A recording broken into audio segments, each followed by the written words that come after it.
Hey everybody, welcome to episode 34 of Duke's Download. I am so excited today. We have as our guest for this episode not only one of the stars of RuPaul's Drag Race, but someone who has been an incredible activist, philanthropist, Nina West, who I believe just connecting. So excited to have her on today. Hey, oh my God. Hi. I didn't know you were going to be all done up for our interview. Yeah, I mean, I've got a bunch of other stuff to do, so I had to. Hello.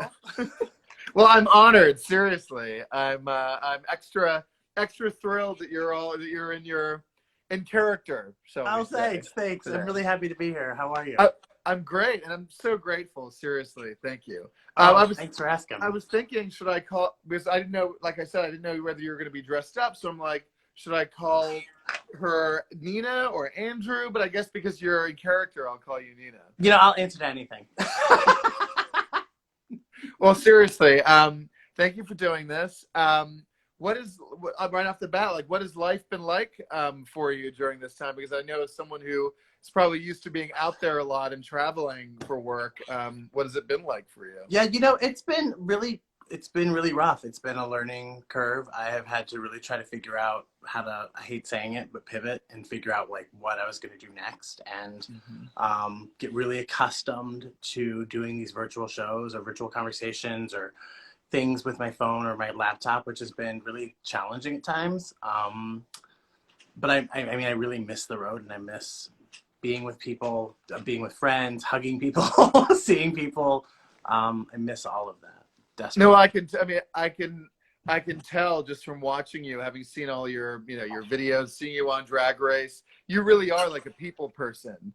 Oh my gosh, yeah. Like it's like I'm like I don't know. I've never taken the scale, but like whatever whatever that scale is, ENT, whatever that is. But I know that my dog is gonna play with the ball, by the way, because I'm talking. I was gonna say. I mean, I'm assuming thank God you've had your doggies for company, right? Yeah, I mean, that's the best part about being home, is being able to see my dogs. Hi. So that's been the biggest joy. But what was I saying? No, just like, believe me, like I don't know if you know my mom, who's in the Go-Go. She's actually on our feed right now, leaving comments. But she said that she misses being able to. Go ahead. What's she saying? She wrote when you said how you miss being on the road. She was like, me too. If you live like as a when you're a performer, it's a tough adjustment, I imagine. To when you're so used to that lifestyle. Yeah, it really is. Hi, I want to say hello to your mom. I'm a huge fan. Well, see, I didn't know. Hi, Mom. I wasn't sure if you knew. So I'm like, yeah, she's Belinda from the Go-Go's. I don't know. Yeah, I was going to start singing Circle in the Sand, but I didn't think it would be appropriate. Circle in No, the she would love it, I'm sure. Round and round. Yeah, I'm a big fan. So. No, and by the way, she wrote, hi, she just said in the comments. But I was going to say to you, too, I know you're in Columbus, which, I've been to, and I love Columbus. And I don't know if many people know this outside of Columbus, that it's actually other than Chicago, is it like the gayest city in the Midwest? Yeah, how do you know that? Yeah, we are like the gayest city in the Midwest. Maybe like the fourth gayest in the country. It's super progressive, and I think a lot of that is probably due to the fact that Ohio State University is here. So which is like the second largest university in the country, and so it's like 55,000 students, and that really does kind of give our city a really young, hip, progressive energy that I think really makes it really desirable, I think, for a lot of queer people. It's super, super welcoming and affirming. We have a lot of businesses based here, like Abercrombie, right. Bath and Body Works, Victoria's Secret, it's Wendy's, White Castle. I'm just gonna keep naming the businesses. The gays love Wendy's and White Castle too. I mean, listen, I know a White Castle.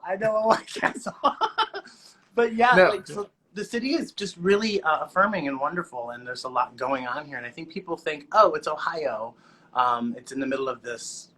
We are a really blue dot in the middle of a red state, and I think that I think gives people a lot of hope who live maybe on the outskirts or in the country here. You know, we have a lot of agriculture here on the outside of the big cities of Cleveland, Cincinnati, Columbus, Dayton, right? Totally. But it is a really great center of, I think, hope and energy and vitality Mhm. for the state. Well, I thought, you know, aside from being beloved internationally and around the country, I mean, you really are like, I've seen like how, like even when I posted that I was talking to you, I mean, not only got a very good response in general, but just specifically from people in Columbus who were like, oh my God, you know, we love her. Like you really are a beloved person in the community there. And I saw you're doing an event for them in a couple of days for the Columbus Museum. Maybe you can Yeah, talk about that a bit. you're right on top of it.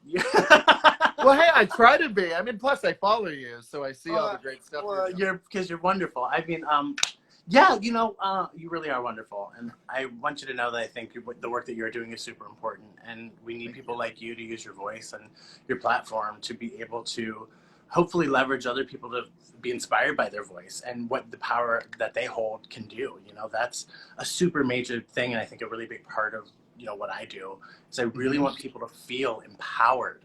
Mhm. And I think that all comes from, I'm going to jump probably to a question you might even have, like, where does that come from? I think it probably comes from the fact that I really felt when I was coming out, I was not seen and I felt like I didn't matter. And there were there were a couple people in my life who like scooped me up and assured me that I was going to be okay. And I think it's Mhm. really important that we as a, first and foremost, an LGBTQ community really embrace one another. And that doesn't happen so much. And I think that's a really big challenge that we within our own community have to have like a conversation about. As empowering each other, absolutely. Yeah, I mean, think of all the magic we could accomplish if we Mhm. just worked together. I mean, that would be, and that's a greater message, I think, for like for our country as a whole. Just think of all the Mhm. things we could do if we could learn how to have a conversation with one another. Absolutely, and you're right. That's a conversation America needs to have, but even specifically within the gay community, especially, Yeah, you know, not to go into a whole other subject, but you know, with all this gay civil war and all that kind of stuff going on, it's like there's so much, you know, there's a lot of stuff going on even within the gay community, the LGBTQ community. And in a way, I think it's good to reckon with that and to like face it and have the conversation, but then to channel that energy into like doing something positive as opposed to all this sort of internal strife and infighting. You know. yeah. But no, so maybe if you want to talk a little about like what is this event, the Wonder Ball that's Yeah. happening in a Oh my couple gosh. days? Yeah. Thanks for asking. So, the Columbus Museum of Art usually does this really wonderful event every year. That's a fundraiser for the museum to help sustain membership and keep the museum really open and alive. It's a really incredible institution. And so, Wonder Ball is this. It's a black and white dress affair. So people come like in their best creative outfits. So usually are black and white. And this year, because of COVID, it's virtual. So we're doing it virtual this year. It's going to be a lot of fun and. People should know that when they get a ticket, it supports the Columbus Museum of Art, which is really important. These institutions are super important. Absolutely. Um, no, absolutely. I mean, and you know, especially right now, like it's a lot of those types of not organizations, museums, and also nonprofits and the arts in general. I mean, it's a tough time. You know, it's a very tough time for everybody, but specifically for those types of Yeah, institutions. We're coming off 4 years of All right. where the arts have suffered tremendously, whether it be like studio art or performance art or what have you. The arts have really, really, really suffered, and so like we got to just regroup again. And I think it's really hopeful, and I hope that people can find that energy there. Totally. Now it's funny that I asked you about like all this about what you've been doing during this time, but I see like how, but nevertheless, despite not being able to tour, I see how busy you are. I mean, the fact. By the way, I loved Quarantine Dream. It was incredible. I was so blown away by it. I was Thank like, you. I mean, so much, so many levels. Not only were you great, the lyrics, the song was great, your voice was great, but the animation, I was like, holy mother of God, like how did they do this? I mean, how did you do this? it Yeah. was it was people who haven't seen it, they should watch it because it's maybe you could talk about the inspiration behind that Yeah. and So Dan Lund, who's a Walt Disney Studios animator and special effects animation, he did Elsa's dress in Frozen. He did the hillside in Beauty and the Beast that Belle dances on and has that Sound of Music moment. He's done. I mean, the epic moments in these Disney films. He's done. You have such a crush on James, Josh. Slow your roll. I'm talking to him. Okay, maybe after we're done, you can start to slide into his DMs. But right now, Mama's got the attention. You've got my full attention. Do you get that a lot? I'm sure you do. I mean, no, I wish I did. I mean, that's very kind, but. Oh, please. Oh, my God, please.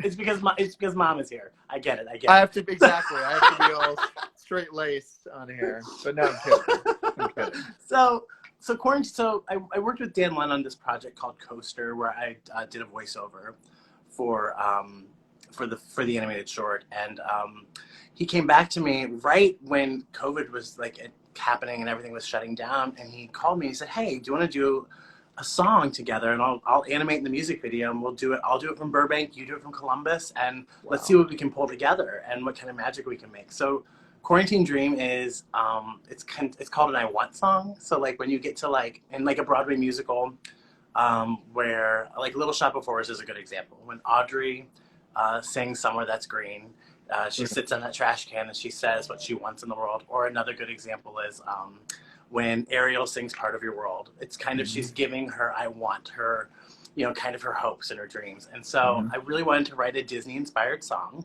that was going to be fitting for the quarantine and what it felt like to be isolated. And so we did that. Dan animated it, and Mark Byers co-wrote the song. He's brilliant. And the song just kind of celebrates the power of dreaming, which is something I really, really, I personally really believe in. I think dreaming is, and I think a lot of people, I'll put my water over there. I think a lot of people think I'm so ridiculous because I'm very, very, I do believe in the power of positive energy and positive attraction. And I really think that if you put something out into the universe, I do think if you work towards that goal, it really does come back to you. Law of attraction. Yeah, I really believe in it. I like to be completely honest, James. I'm a huge Disney fan. I don't know if you can tell by I'm a massive. Oh my God! Wow. I'm a massive Disney fan. Well, one question I wanted to ask you, maybe you can tie this in, is like, where did your love of Disney come from? Like, because I'll get onto the whole Actors Fund event and all that, but like, because so clearly Disney is a big part of your life and a big inspiration for you. Yeah, when I was a kid, I grew up watching Disney. I remember seeing Lady and the Tramp, and I remember like just having access to it. It was something that my mom really loves, and so in turn she passed that to me, and I really love it. But then I started to, like, when I was 12 or 13, I saw the film Beauty and the Beast, and I heard these songs, and I really identified with James Looks Hot. Oh my God, they're in love with you. Your followers are thirsty. Well, no, I think I don't know what's going on, because I'm here for it. This never really happens on my. I'm your good luck charm. We got to stick together, James. I'm your good luck charm. You can. No, I mean, I think I like this.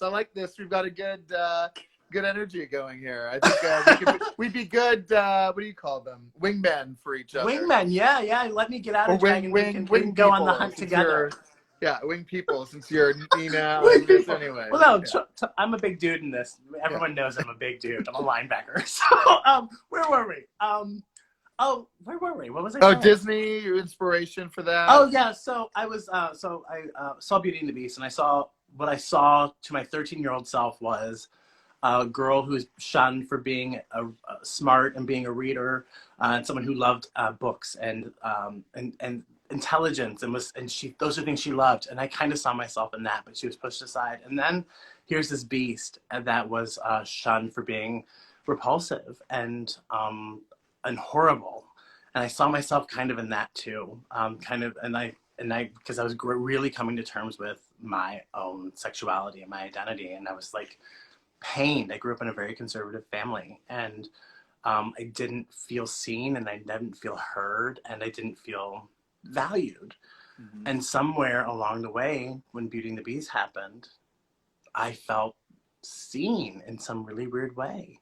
And I felt... It's funny, I never thought of this sort of, I mean, whether it was intentional or not, I never saw the sort of gay metaphor there in a way, but it's totally, and maybe actually, now that I think of it, a lot of Disney projects or films, there's kind of that aspect to it too, you know? I think they speak to. I think they speak to the outside. I think a lot of films now really speak to outsider. Right. Or just not feeling like you fit in, or finding Right. your own place or your family or where you belong. I think that's a really big note, because I think not only queer people, but I think everyone at a time, even if they seem so happy, feels isolated and alone. I mean, that's a really common human condition. And I think it's for me, that's what I grabbed onto, you know? And so then as I get older, it's like looking back, and it's the nostalgia that I feel, and Right. and the warm feeling that I feel, the safety that I feel when I watch it, you know? Mm-hmm.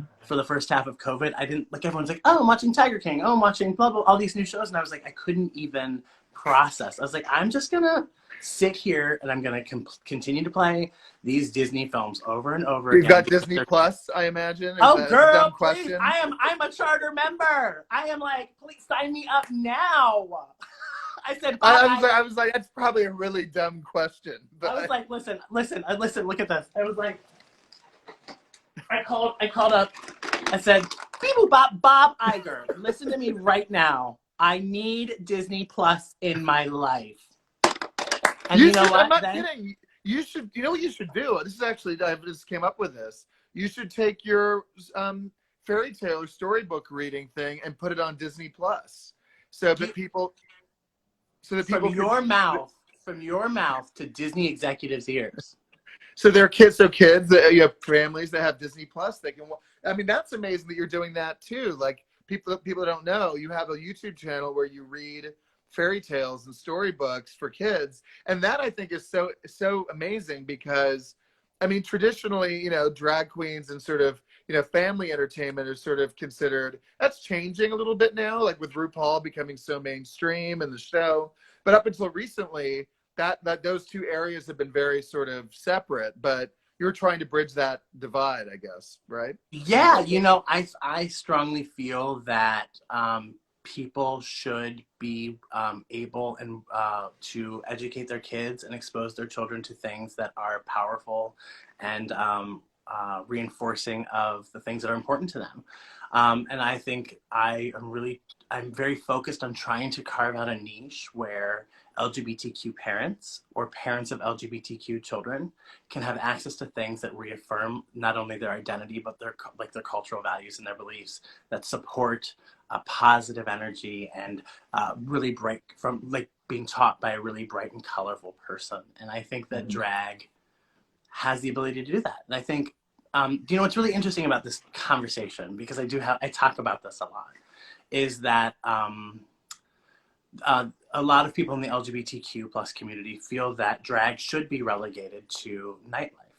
And then a lot of people on the far right feel that drag should be relegated, should have no place with children. So like, it's not family friendly or appropriate. Yeah, so there are two sides. So people who straddle this conversation are really facing some criticism from people who are really progressive, because they're like, oh, you're Disneyfying drag. You're making drag too palpable and too accessible to people who really don't deserve it or get it. And then conversely, people on the other side are saying, you're making drag, you're exposing children to X, Y, or Z, terrible things that really aren't accurate or true. You know, right? More of this like fake news agenda that people like to spire out of control with. So it's a really, so if you see someone in your community, like this is like, hopefully people watching, this is a challenge to you. If you see someone in your community who's really trying to do this, and there are drag queen story times all over the country, led by really fierce and fabulous people who really do have the best of intentions. If you see that happening, I think it would be in your best interest to help support them, or make donations to a library that will encourage and reinforce these things, that allow queens to come in a really fun and an interactive way, when we can all get back together, teach people what kindness and love and acceptance is. You know, there are a lot of queens who are doing this, and I'm happy to be one of those people. I really believe in this. Well, I think you're leading the way, and I think it's so interesting. Like, what I love about you is, on the one hand, you've got sort of the more, you know, family, sort of more mainstream element of what you do. But then on the other hand, you sort of, and it sort of perfectly melds together. You also did a video, Cha Cha Heels, that's a total homage to John Waters, which is about as non-family friendly as it gets. By the way, I should say this. My mom, what's so weird about this is she still claims that she didn't know that I was gay until I came out. But she showed me John Waters when I was like 10 years old or 12 years old. Belinda, like, you're a cool mom. Belinda's a cool mom. And I remember I think she kind of regretted it a little bit because she was like, maybe 12 is a bit too young for this yet. But I think but anyway, I say this because I understood, what I think she did was she taught me from a young age that camp sensibility that, it's hard to even sort of describe. And as a gay person, for whatever reason, you kind of just pick it up along the way. But she kind of taught me and showed me old Batman, the old Batman Adam West series. Yeah. Whether she knew it or not, she was kind of preparing me for understand gay culture. So I think it's great that on the one hand, you're doing the Disney stuff, but you also, I can just see, looking at a lot of the stuff you've done, your makeup and your whole persona, a lot of it is inspired by John Waters. Yeah, right? John Waters, I think what John Waters has done, Divine was hugely successful, a hugely successful drag queen who crossed over into mainstream film and was music, was touring and all the gay clubs in the 80s, just huge, right? And it's hard not, I think, for someone like me whose body size is not I think a standard desired size, as I'm a big guy, and I'm also was so afraid. It's one of those things that you hear a lot of queens say when they come into the workroom at Drag Race is I'm not a funny queen. People don't need to get me I'm not a funny queen. I'm like, girl, the funny queens are that's where it's at. I mean, when you look at, so I'm really proud to align myself in a comedy and a camp sense because it's what I feel really comfortable in. It's where where my talents lie. I know how to write, and I know how to act, and I'm not going to be the queen, and I think everyone knows this, I'm not going to be turning looks, but I'm going to have a lot of fun along the way. Sure, maybe I'll try every once in a while. We'll give her an A for effort.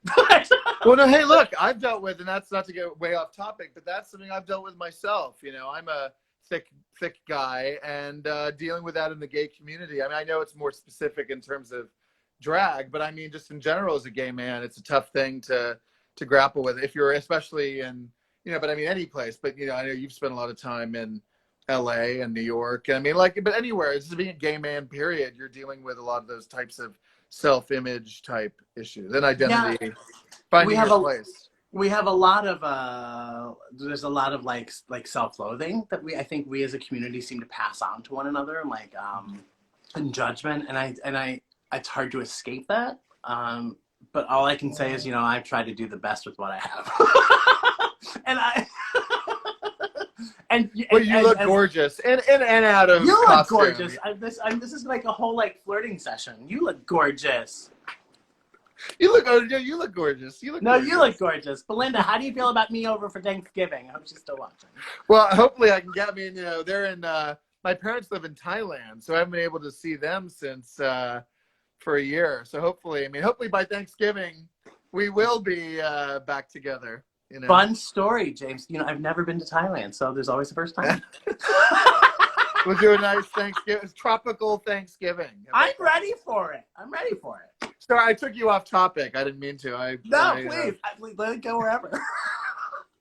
No, but anyway, I think it's very interesting that you've sort of melded all these different worlds that you love together. Well, I should say, I started drag and I started drag in 2001. I know, I look so young. Stop with the compliments, Jim. Stop right now. Just go ahead and stop it. No, stop saying those things. It's so nice of you. Okay, I started in 2001. And well, I mean, I actually, when I read that earlier, I'm like, wow, you've been doing this for 20 years. That's incredible. Yeah, I'm old. I'm really old. No, you're not. That's the thing. You started so young. I did. I started when I was 20, 21. Yeah, I was really young when I started. We'll say that. No, um, but actually, that was one thing I wanted to ask you about. Maybe you can work this into it too. Is the fact that you had a really interesting journey getting to Drag Race, and that it was sort yeah. of a long journey. And then you no, but then like I admire the fact that you were so persistent and determined, and then it came true. You Yeah, that's a manifested it. You that's a manifested. really important thing. Also, I think part of my story is that I learned on that journey. People like fans of the show like to really hold that over me and say, "Oh, well, it took you 9 times," and I'm like, "But I still got there, and the door's Mhm. still open for me." And I think I'm a testament to not giving up, and I think I'm a testament to trying and learning and putting my best foot forward. And In a way, I admire that a lot more than, not to take away from anything anyone else has done, but I admire that a lot. Like I don't know if you know, I ran for office twice here in I West know, Hollywood. I I know, lost both times, but I don't feel in any way sort of embarrassed or like I think I admire people like that are willing to put themselves out there and fail and at least keep trying, because as you are living proof, you will get there and you'll learn a lot along the way. yeah, I think that I was, and for anyone who's watching who's like, I really want to do Drag Race, I'm going to tell you, like, I auditioned 9 times. And there's even a rumor that I'd heard from somebody, a very well high up person in Drag Race, that RuPaul had supposedly said, we put her on now. They'd seen my tape so many years. We put her on now or we don't put her on. And that was for my season 11 audition. I think. All 8 times before, I I was think giving Nina. them like truthfully, I was giving them shit to look at. Like I was not giving them me. I was just putting the wrong thing on my audition tape. And I think finally, like I cracked the code, which is to be myself. And that sounds so stupid, but when you're auditioning, they want you, and they're trying to put together the best cast possible. And I have to recognize that I wasn't a good fit for the first 8 times, and I was finally a good fit. And Right, you said, like I saw your quote where you said you didn't feel like you were truly prepared until you. yeah, I didn't know. I mean, and I still don't know. And I'm still learning and I'm still growing. And that's the best part about the art form, about any art form. Like I'm a working piece, a work in progress. And like all I can do is continue to work at it and work towards the goal. And like I accomplished that dream, and it springboarded me into a lot of other opportunities with which I'm so grateful for. And that's why I continue to work at it, because I know the power of it and I knew what it could do for my career. And there was a point in 2000, I got on the show in 2018. There was a point in 2017 where I was like, I'm done with drag. I can't, I feel like I'm doing the same thing. I'm not learning anything. I'm not challenging myself. I'll audition one more time. And I did. And I did. And because I didn't give up, Yeah. my whole life changed again. I think it's important for people to know that you shouldn't give up. And if you really want something, you continue to work at it. And people are going to shut the door in your face. You can continue to knock, or you can go try another door. Like life, we have one life and we have got to seize it. And I think it's really important that people do that. Like there's so many things I want in this life, and it's our time on all of this is so short. So why the Timing hell is would I? everything.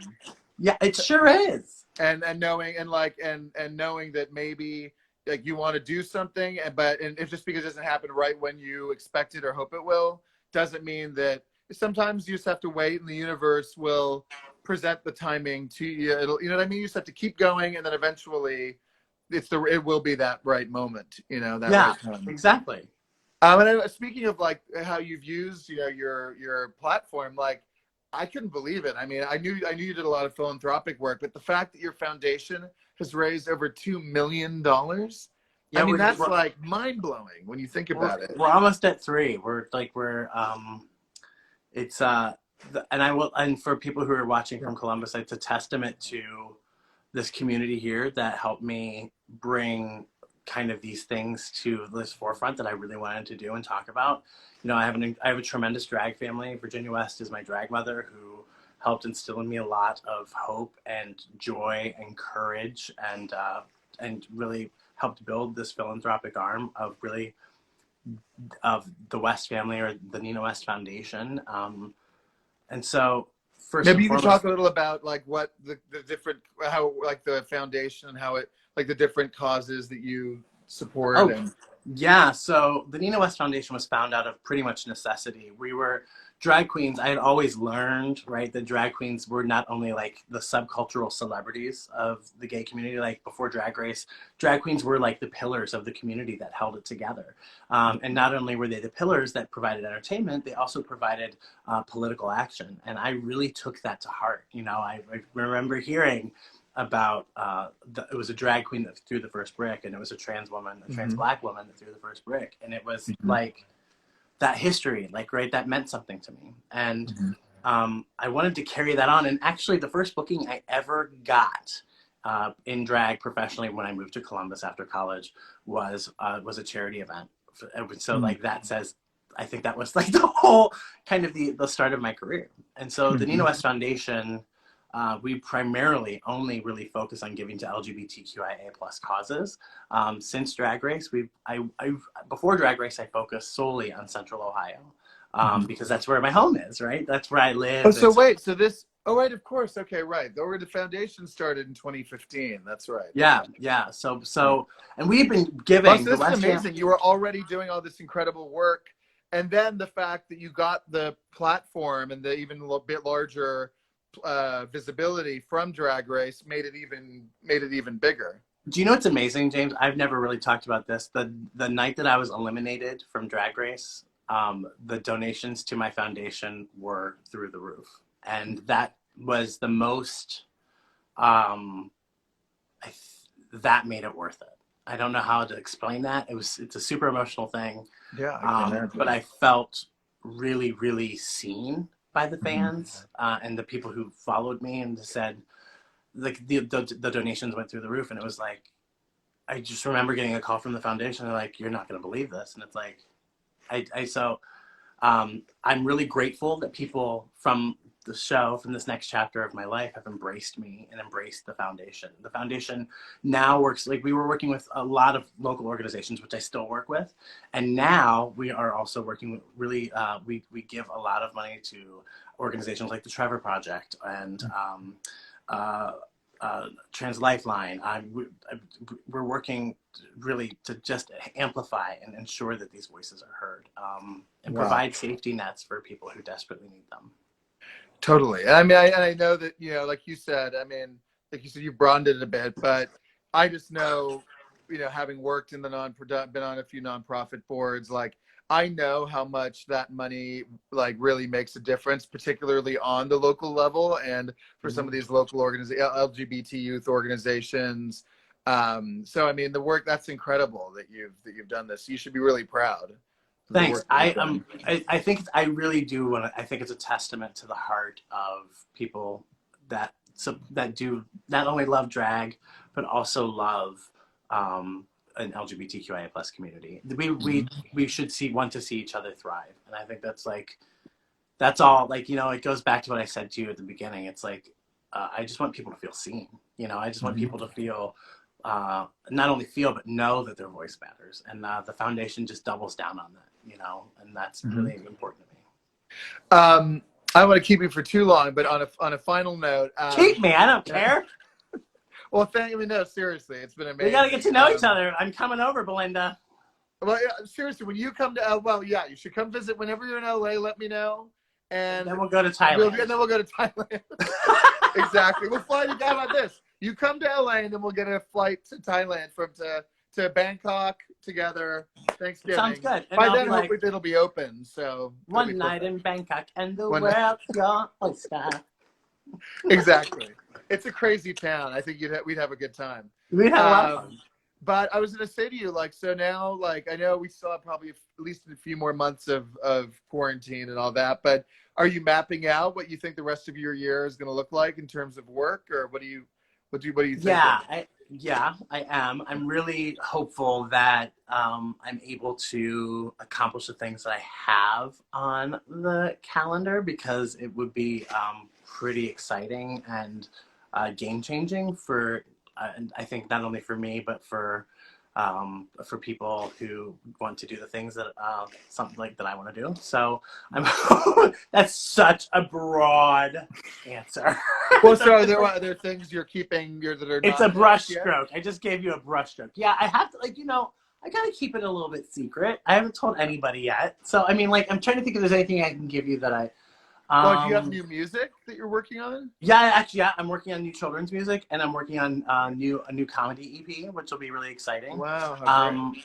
so Right, I saw hopefully, the last one was like #5 on the U.S. comedy albums chart, the you Christmas just EP. you're dropping all these facts. Yeah, Well, no, I was I think impressed. I mean, that's amazing. thanks. Huge accomplishment. Thank you. Yeah, we did. What happened? I found a lot of support right after I was eliminated from Drag Race. So we released a comedy album. I released a children's album, and I like comedy EP, a children's EP, and a Christmas EP, and they all charted, which was really unbelievable. And I was with an incredible management company who really helped cultivate me, and I'm very grateful for the time that we were together. And thanks to their guidance, I'm hopeful that more will happen. So now it's kind of like the wild, no pun intended, the Wild West of what's going to happen after COVID. So You should use that in some way, the Wild West. That would be good. A good, like, I don't know, like find a way to use that for a future album or tour or maybe a show, like a YouTube. I don't know, like the Wild West. It's a good. we could do like a YouTube channel, you and me. I'm Good not going to idea. let this go, James. You're blushing. Well, I'm all. I mean, I'm like, but see, and I get flustered. I can't talk. No, I'm serious though. On this, I would be honored to be associated with you in any way, shape, or form. So You're adorable. Thanks. So, but for real, let's keep the conversation going. Let's keep it going. So, no, but really, thank you so much for the time. Really, No, my the gosh, Wild West thanks. tour. You should have your next tour. Should be called the Wild West. Do you sing? I wish. I actually remember, this is something I mean, not that anyone's like would be, but I don't think I've ever said this publicly, that when I was a kid, I actually remember distinctly going into my mom's room, was playing a joke on her and saying, "Mom, I think I want to be a singer. I think I want to try singing." And she was like, "Oh, okay. Why don't you sing something for me?" And I sang Heaven is a Place on Earth. And I was so bad that she kind of looked at me like in shock and was like, "I think that you might want to stick to things that not to me, but totally trying to be as sweet as possible." And I was like, "Mom, I'm kidding." Like she was like, "Thank God." Wait, hold on. Now I need to hear it now that you brought it up, because I kind of, in the night. I want to hear you sing. Oh God, Heaven is a Place on Earth. Believe me, I'm such a terrible singer. I can't. And we danced into the room. You're good. You should. It actually a big. And you have the red hair too. Someone said Lucille Ball. I'm like really struggling with the words. In a web of love. Exactly. Is that right? That's probably totally wrong. You lift me up in a wave of love. Exactly. A wave of love. I said a web of love. I'm not gonna win the lip sync challenge. They're gonna send me home like they did with Silky. Oh, you're amazing. You're amazing. You're amazing. Really, thank you for doing much. this, and let's definitely stay in touch. Please, please, please. Thank you for having me, James. I really appreciate it. Have a good night. Have a good night. Bye. Thanks for doing Bye, this. Bye, everyone. Bye.